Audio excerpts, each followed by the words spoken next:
हरियाणा की भी बात करेंगे, जहां के सीएम मनोहर लाल खट्टर ने भी अपनी बात रखी और प्रधानमंत्री ने उनसे आगे की रणनीति को लेकर मशवरा भी मांगा। संतोषजनक ऐसा मान सकते हैं। जहां तक कॉन्टैक्ट ट्रेसिंग की बात है, हमारा सारा फोकस 24 घंटे से ये आंकड़े तो अभी हमारे सामने प्रस्तुत किए, ये सारे विषय तो आ गए आंकड़ेवादी तो।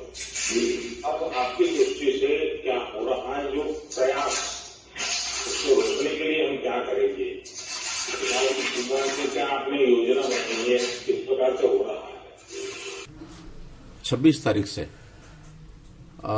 जितने भी एनसीआर के बड़े शहर हैं, 6 जिले खास करके, उसमें गुरुग्राम, फरीदाबाद, रेवाड़ी, रोहतक, पानीपत और हिसार, सोनीपत आ गया।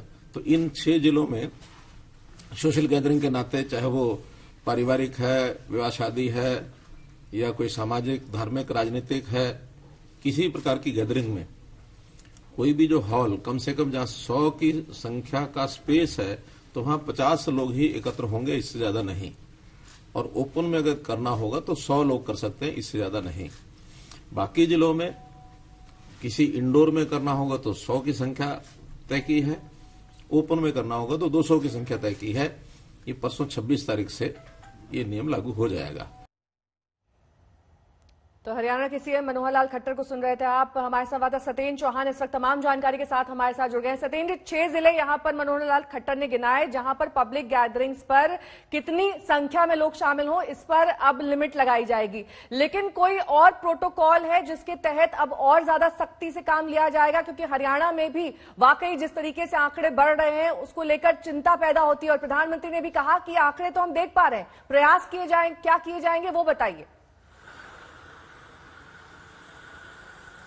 देखिए नेहा, बिल्कुल सही कहा आपने कि जो मुख्यमंत्री अभी बता रहे थे कि जो हरियाणा के ये जो जिले हैं एनसीआर के, फरीदाबाद, गुरुग्राम, सोनीपत, बहादुरगढ़, ये वो इलाके हैं जो दरअसल बिल्कुल आप इन्हें दिल्ली का ही एक हिस्सा एक तरीके से मान लीजिए, अगर बीच में बाउंड्री ना हो। और दिल्ली में इस समय कोरोना विस्फोट हुआ पड़ा है, तो लाजमी है कि इनका असर गुरुग्राम, फरीदाबाद, सोनीपत, झज्जर, बहादुरगढ़ में होना लाजमी है। और इसी को ध्यान में रखते हुए मुख्यमंत्री ने कहा था कि हमने इन जिलों के लिए अलग से नियम बनाए हैं, जिसमें गैदरिंग की बात है, गैदरिंग में जो संख्या थी उसको कम कर दिया गया है। इसके अलावा हरियाणा के गृह मंत्री ने कल ही ऐलान किया था कि अगर लोग नहीं मानेंगे, अगर मास्क नहीं लगाएंगे, तो सरकार एक बार सख्त रवैया अपना सकती है और एक बार फिर से स्टेट में लॉकडाउन भी लगाया जा सकता है। और रही आज की प्रधानमंत्री से मीटिंग की बात, तो उसमें मुख्यमंत्री मनोहर लाल ने तमाम वो अपनी रणनीति बताई है, जिसके तहत आने वाले समय में कोरोना पर रोकथाम लगाई जा सकती है।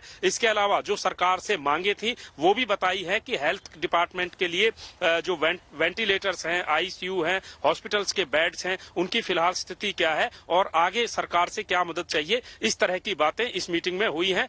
तो क्योंकि दिल्ली और जो एनसीआर है हरियाणा का, वो बिल्कुल एक ही हिस्सा है और दोनों में ही एक्शन रिएक्शन एक जैसा होता है। तो सरकार के लिए चंडीगढ़ से ज्यादा चिंता जो दिल्ली से लगते हुए इलाके हैं, और इन्हीं को लेकर सरकार ने नए नियम और कानून बनाए हैं। और ये भी कहा गया है कई ऐसे प्रोटोकॉल्स हैं जिन्हें अब बदला जा रहा है, क्योंकि आंकड़ों में लगातार इजाफा हो रहा है। सिर्फ हरियाणा ही नहीं, कई देश के ऐसे राज्य हैं जहां पर आंकड़े इस वक्त चिंता का विषय बने हुए हैं। महाराष्ट्र उनमें से एक राज्य है। इस वक्त कमलेश सुतार हमारे संवाददाता तमाम जानकारी के साथ हमारे साथ जुड़ गए हैं। कमलेश, महाराष्ट्र के आंकड़े भी डरा रहे हैं, वो भी कम नहीं है। यही वजह है कि 3 राज्यों से आ रहे जो लोग हैं उन्होंने कोरोना नेगेटिव रिपोर्ट दिखानी होगी अगर वो मुंबई एयरपोर्ट पर या फिर मुंबई रेलवे स्टेशन पर दाखिल होते हैं।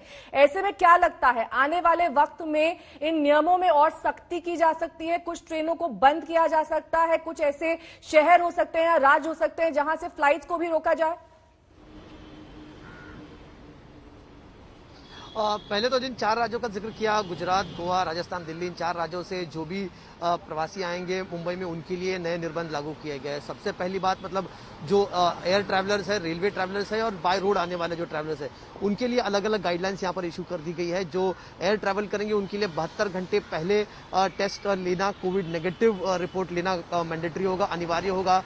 जो ट्रेन से ट्रैवल करके महाराष्ट्र में पहुंचेंगे उनके लिए भी 96 घंटे पहले अराइवल के कोविड कोविड नेगेटिव रिपोर्ट लाना अनिवार्य किया गया और साथ ही साथ जो रोड से ट्रैवल करेंगे, स्टेट में आएंगे, तो हर स्टेट्स को यह हिदायत दी गई है कि स्टेट बॉर्डर्स पे इसका चेकिंग किया जाए और कोविड नेगेटिव रिपोर्ट लिया जाए। ये हुई एक बात। दूसरी बात, महाराष्ट्र के मुख्यमंत्री उद्धव ठाकरे ने आज प्रधानमंत्री के साथ बैठक में 2-3 अहम चीजों का जिक्र किया, जिसमें सबसे पहला था कि महाराष्ट्र ने एक टास्क फोर्स बनाया है। महाराष्ट्र के तकरीबन 12 करोड़ की जो आबादी है उसके लिए किस तरह से जो वैक्सीनेशन आएगा उसका किस तरह से डिस्ट्रीब्यूशन होगा, उसके लिए क्या अपडेट्स है। साथ ही साथ सीरम इंस्टीट्यूट के अदर पूनावाला के साथ भी मुख्यमंत्री लगातार संपर्क बनाए हुए, इसका अपडेट दिया गया।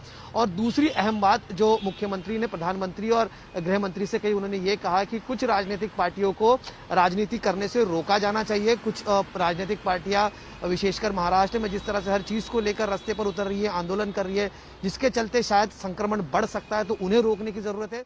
नमस्कार, मैं हूं अंजना ओम कश्यप। हमें उम्मीद है ये वीडियो आपको पसंद आया होगा।